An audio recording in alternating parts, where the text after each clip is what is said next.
All right, everybody. I'm going to be commenting here about a write-up that was forwarded to me. Oh, well, not to me. It was posted in a group I belong.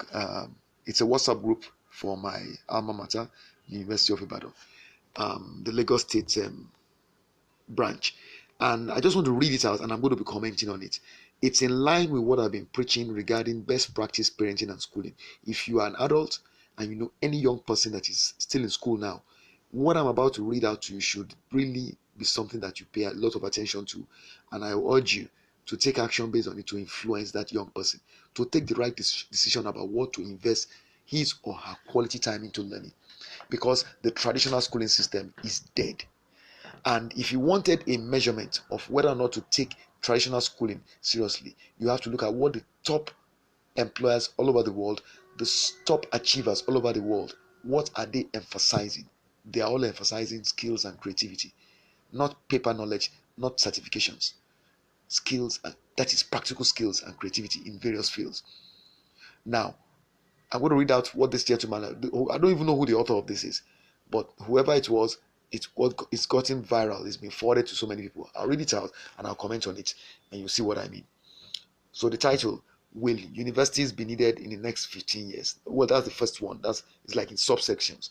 All right. The Federal Executive Council recently approved more universities and established more polytechnics and colleges of education, while Tesla, Apple, Google, Netflix, and some multinationals announced that effective 2021, which is this year, so this thing was written last year probably or earlier, university degrees will not be required for hiring.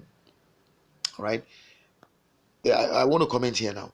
The first thing is those companies that have been mentioned. If you've been reading my stuff on best practice based parenting and schooling, you know that I've been screaming about the fact that what's his name, Elon Musk, the CEO of Tesla, has been saying very clearly that even if all you have is a primary school leaving certificate, and but you can demonstrate skills in the area that he's interested in, he will employ you. He said he doesn't care if you didn't go to any school, so long as you have skills that are relevant. And what could those skills be? One good example are coding skills. Coding skills. All over the world, people who can code are making huge income. I'm a person that codes. And because I can code, I've created applications that I sell repeatedly. So this thing is not theory. We're not talking theory here. This is the truth. People make money by being programmers. And if you know how to take your programming skill and use it to create a product that people want, that you can sell, you can earn passive income for life.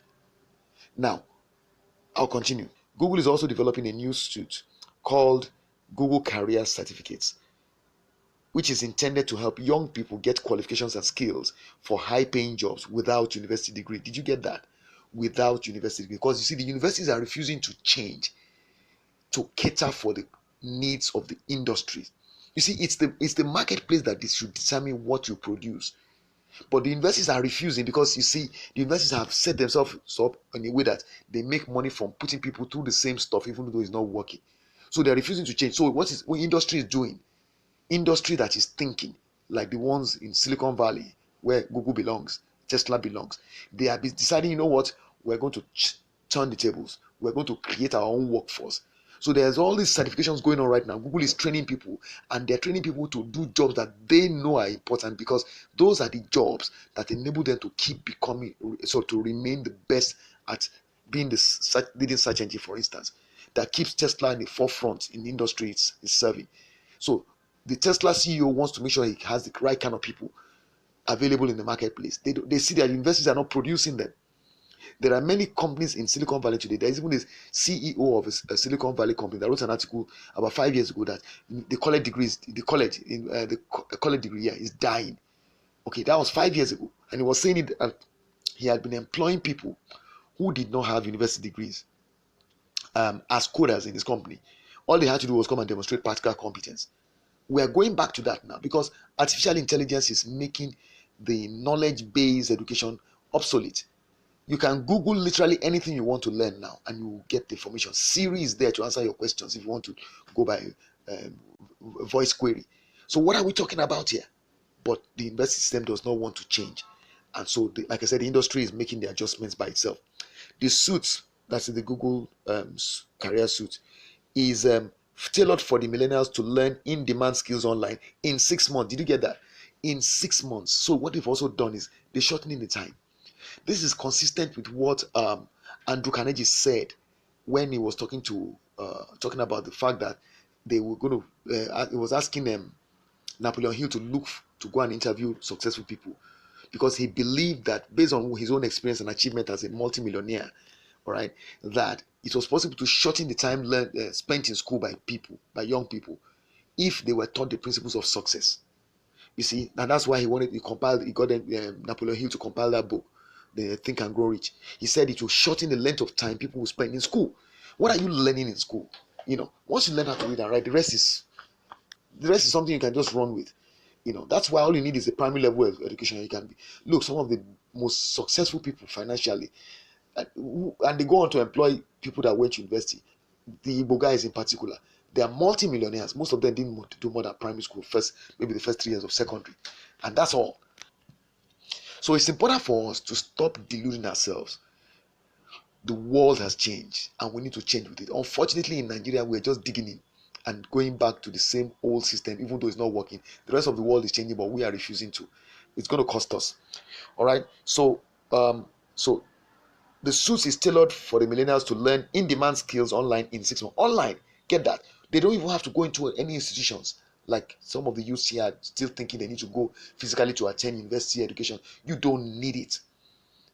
Except you're taking some of those unique courses. Maybe like medicine. Even medicine now, you believe me, there are videos. Let me not even go to that.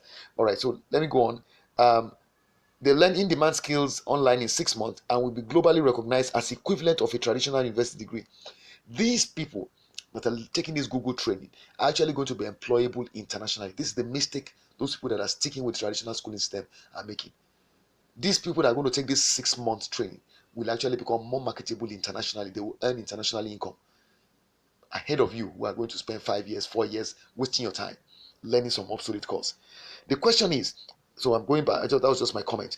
Now, going back to the paper, the question is, in the next 15 years, will certificates be required for most jobs of the century? So he moves on to the second section. Are certificates overrated in Nigeria? He then goes on. University degree is highly overrated in Nigeria. And now this is the author speaking, and I have resolved that I will make attending university optional for my children. I will rather counsel them to acquire globally in-demand skills and certifications. Okay, anybody who knows me knows I've been screaming this for a long time. That's why my daughters are already hairstylists. From the age of 8 and 11, respectively, my two daughters, I began to take them to a very far distance, 3 drops. It would take us about 1.5 hours to get there. And today, 3 years later, they are very competent hairstylists. Now, they are also still in the school system, but they were away from the school system for 3 solid years. That's the truth.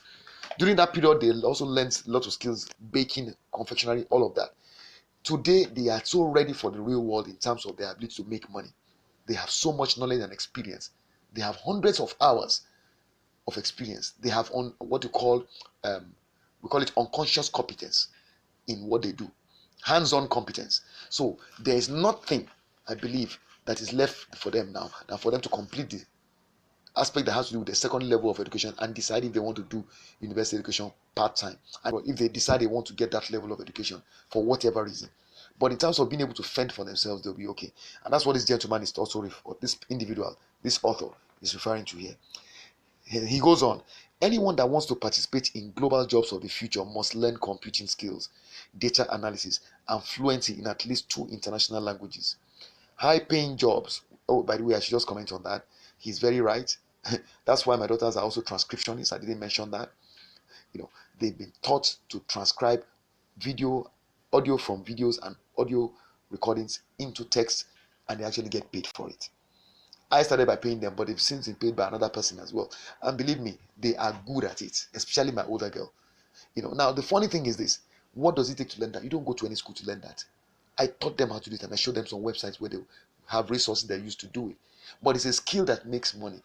If you do not know, go and Google it. What does it mean to be a transcriptionist? Then Google how much a transcriptionist will earn if he transcribes a 1-hour recording. I'll help you. Minimum of $100. You convert that whatever currency you deal with in your country and see whether you would like to make that kind of money. Transcribe a 1-hour recording and you will make $100. So all you have to do is find the right clients, and believe me, they do exist. They pay me. Even here locally in Nigeria, they pay me to transcribe audio to audio recordings into text. And I turn them into books and I make even more money. So the point I'm saying making is those are skills that you see the market does the school system does not even cater for people like me. All the skills I use to earn an income, they are not taught in schools. I learn them by myself. So let's get real. I go on. High paying jobs will likely be in cybersecurity, business development, and sales, robotics, computing and programming, data analysis, automobile, creative arts, football, tennis, basketball, and so first of all, sports. Then you go back to what he said about data analysis. That's why you see I'm getting a lot of attention with my Excel Visual Basic programming. It's two sides. I'm very good at spreadsheet data analysis.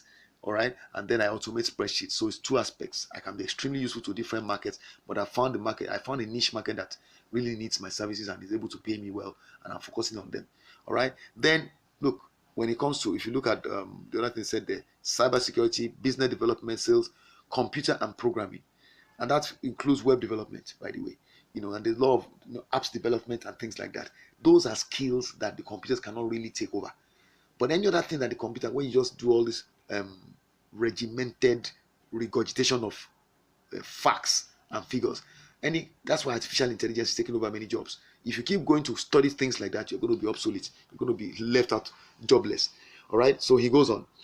For young Nigerian entrepreneurs that want to have a startup, there will be future opportunities in logistics, food value chain, blockchain technology, fintech, tourism and hospitality, transport and clothing. All right. He goes to 3.2, his next subsection. What should Nigeria do? Our university curriculum is obsolete. I haven't read this before. I just read the initial part and I said I was going to do a piece on this. But I'm not surprised he's arrived at that conclusion because I've been saying that, I've been screaming that for over 10 years. Right? That's why I wrote my paper to the commissioner, and all that. But they won't listen. All right? I went, well, let's be fair.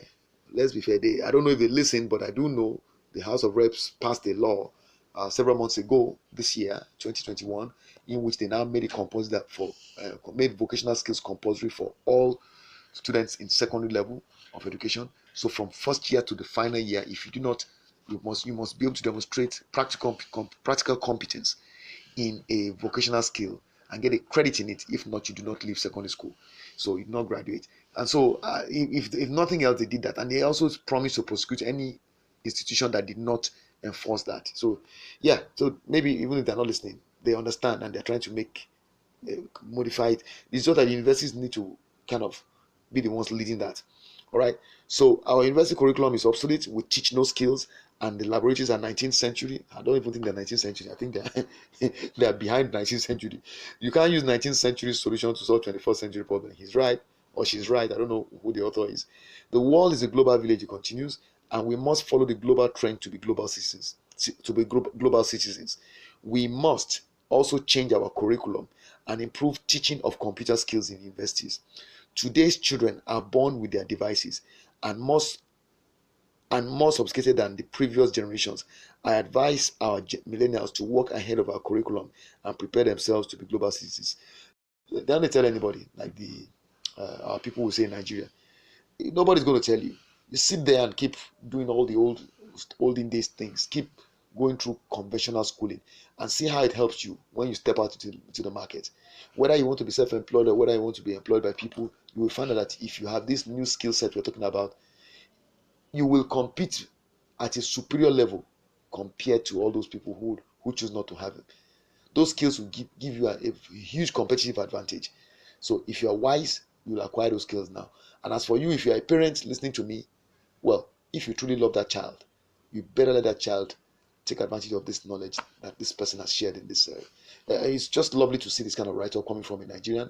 I don't know what led to it, maybe some experience, because most Nigerians are so unwilling to be real. They just dig in there like ostriches. They dip their heads in sand and insist that the way we do schooling in Nigeria is still the way it's done, that there's nothing wrong with it, and they will tell you nonsense. Yet, the reality, the Obi Kubanas and co show us that it's not about going to school. They're definitely not about going to university. Like Robert Kiyosaki said, if going to school made you rich, school teachers will be millionaires. Question, do you know any school teacher who is a millionaire? If yes, Did he become a millionaire by being a school teacher, or did he become a millionaire through some other means? Find out. But I tell you, the answer is no. School teachers do not become millionaires, and you don't learn how to become a millionaire from a school teacher. All right. I wish you well.